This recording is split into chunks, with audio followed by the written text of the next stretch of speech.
Tabora tunafahamu ambacho kinaendelea kuhusiana na taarifa za afisa habari wa klabu ya Yanga Ally Kamwe kushikiliwa na tuhuma zikisemekana ni lugha chafu kwa viongozi wa serikali, na kuna taarifa kwamba mpaka sasa bado hajaachiliwa au ameachiliwa. Basi tufahamu kupitia kwa Apollo Benjamin, tujuze ambacho kinaendelea mpaka hivi sasa huko Tabora.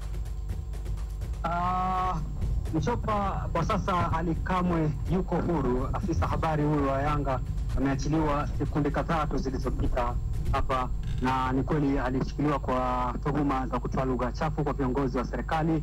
Na nilipomuuliza kamanda wa jeshi la polisi mkoa wa Tabora, kamishna msaidizi mwandamizi wa polisi Richard Abwao, kwa nini wanamshikilia Ally Kamwe wakiwa maneno hayo ameyatoa wakati wa michezo na pengine wanaweza wakahatarisha mustakabali wa michezo nchini, akadai kuwa Ally Kamwe alitoa lugha hizo chafu na kuzihusisha mamlaka za uteuzi, ambapo viongozi ambaye alikuwa anamshambulia ambaye ni mkuu wa mkoa alihusisha mashambulizi hayo na teuzi zilizomteua kiongozi huyo. Kwa hiyo ikatolewa kwenye mambo ya michezo na kuletwa kwenye mambo ya kosa hilo la kutoa lugha chafu. Na labda wakati wa kuachiwa kuna taarifa yote imetolewa, mazungumzo yote ama imetoka tu kimya kimya?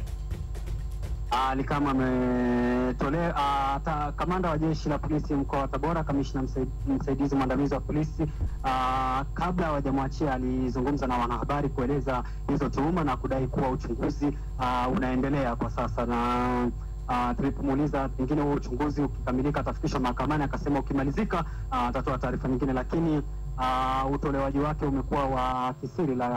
Hata maeneo alikuwa kwenye kituo kikuu cha polisi cha wilaya ya Tabora, na baadaye akahamishwa makao makuu ya polisi mkoa wa Tabora. Na tulipokuwa pale makao makuu ya polisi mkoa wa Tabora hatukujua ameondokaje, na tulipofika katika kituo cha polisi kikuu cha wilaya ya Tabora pia hatukuweza kupata picha yoyote kwa kuwa hatukuweza kuruhusiwa, lakini sasa hivi yuko hotelini huku. Kwa hiyo ametoka kimya kimya zaidi. Na vipi kwa upande wa mashabiki wa Yanga, walikuwa watulivu ama na kwa upande wao walipata pani kubwa kwa kile ambacho kimetokea?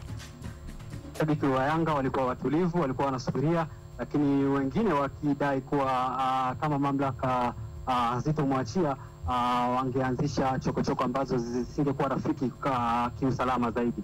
Ila mashabiki wa Yanga wote walikuwa wanasubiria nini kitajiri. Asante sana Apollo Benjamin.